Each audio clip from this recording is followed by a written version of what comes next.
Hello,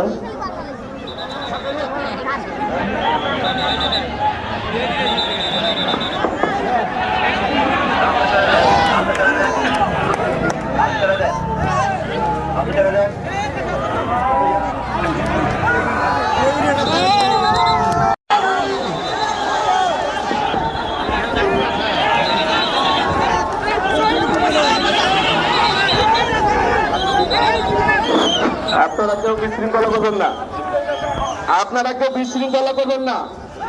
গাড়ির সামনে যারা দাঁড়িয়ে আছেন, আপনারা মাননীয় প্রধানমন্ত্রীর গাড়ির সামনে যারা দাঁড়িয়ে আছেন, আপনারা রাস্তা ক্লিয়ার করেন, কেউ বিশৃঙ্খলা করবেন না। মাননীয় প্রধানমন্ত্রী উনি আমাদের রানীগঞ্জে অতিক্রম করতেছেন, আপনারা কেউ বিশৃঙ্খলা করবেন না।